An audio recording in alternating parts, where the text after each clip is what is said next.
So, to be completely honest with you, I wasn't really planning on making another Chicago Bears video until probably December.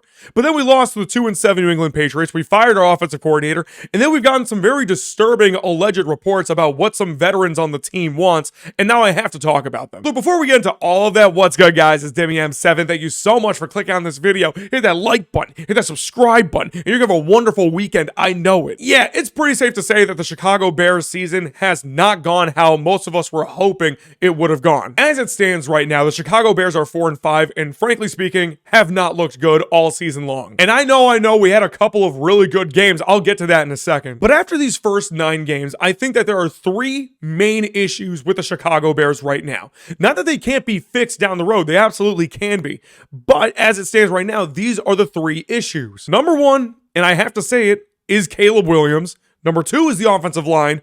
And number 3 is coaching. I'm going to get Caleb out of the way first because I don't want anyone misconstruing what I'm saying. I'm not saying I don't believe in Caleb. Caleb is amazing. He has so much talent and he's going to be great. But this season, he hasn't been. I mean, look, we just got to call like it is. Caleb Williams has been bad this season. I mean, he's had so many off-target throws. The most off-target throws in the entire league. That's with and without a clean pocket. Speaking of which, he holds on to the ball for so long. It's the same exact thing that people were saying about Justin Fields last year, that he holds on to the ball too long, he doesn't make the right decisions or doesn't make the decisions fast enough. Caleb is doing the same thing. Again, to be clear, coaching plays a big part of this. That's why I'm going to talk about the coaching situation a little bit later. But as it stands, if we're just being honest, no, Caleb Williams has not been good this season. He had a stretch of really good games. I think it was like 2 or 3 games, but it was all against some of the worst teams in the entire league, like the Jacksonville Jaguars and the Carolina Panthers. Against actually good or even average teams,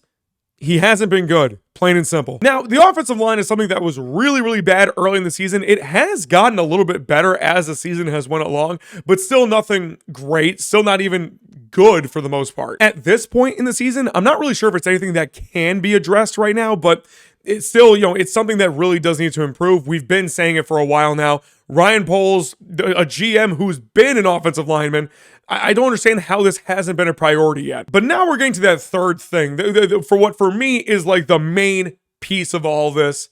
Coaching. Yeah, like I said earlier in the video, Shane Waldron was fired this week because, frankly speaking, he was awful this year as an offensive coordinator. There's no getting around that. Fun fact, in this season so far, there have been 2 offensive coordinators that have been fired. You want to know who they are? It's Shane Waldron and Luke Getsy. What do they have in common? They both were offensive coordinators for the Chicago Bears in 2024. What makes this even more disgusting for Chicago Bears fans is the fact that Cliff Kingsbury, the offensive coordinator for the Washington Commanders now, but who was Caleb's head coach at USC, he was available. The Bears interviewed him. And for some unknown reason, Ryan Poles, Matt Eberflus, and whoever else makes the decisions over there was like, you know what? Forget Cliff Kingsbury. Forget the guy that's been coaching Caleb and has a connection with Caleb. Forget that guy. Let's get Shane Waldron. Frankly speaking, just an awful decision. And now that you're firing that brand new offensive coordinator mid-season, I mean, how is that supposed to help Caleb? Like I said in my last Chicago Bears video, coaching matters so much in the league. It's something that people I don't think talk about enough. And now Caleb is going to have a second offensive coordinator in his rookie year. And the guy who's going to be the offensive coordinator right now is probably not going to be their long-term offensive coordinator. It's just a complete lack of consistency, a complete lack of thinking in terms of what could be best for Caleb and his skill set and his talents. Ryan Poles, who I think is one of the best GMs in the league today, this is the thing that he has severely missed on. He's gotten the talent. He's gotten the draft picks. Like the team on paper is great. But the coaching, he's completely whiffed on. Frankly speaking, I'm not even sure how Matt Eberflus still has a job. I mean, I'm being so serious right now. What has Matt Eberflus done to prove to Ryan Poles and to anybody at the Chicago Bears that he is the guy for this job? I just don't understand it. But anyways, getting back to another point that I mentioned earlier in the video, we got some alleged reports from Adam Schefter that apparently there were some veterans in the Chicago Bears that were asking Eberflus to bench Caleb, which, listen, I understand these are all allegedly reported. We don't know if it's true or not, and we don't know if it's fact.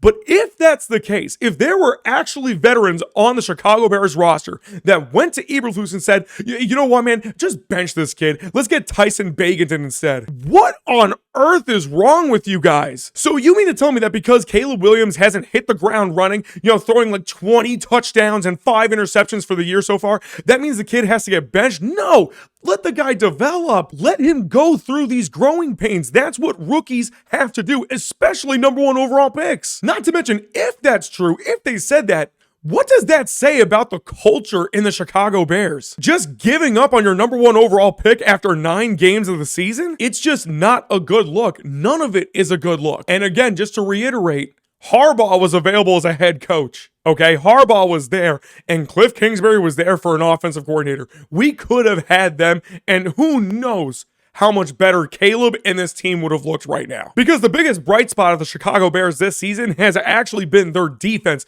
The defense has been damn near elite for most of the season. Look, I don't know if Thomas Brown is going to magically change the rest of this season. All of a sudden, Caleb's going to look amazing. This offense is going to put up a lot of points. I don't know if he's going to do all that. It would be phenomenal if he did. But there's just been so many things going wrong with what should have been a very prolific offense from a very prolific rookie quarterback. And at the end of the day, it comes down to Ryan Poles' lap. What have you done? You've gotten a lot of things right with the draft, especially with your trades that you've done to get so much draft capital. You've done a phenomenal job at building this roster.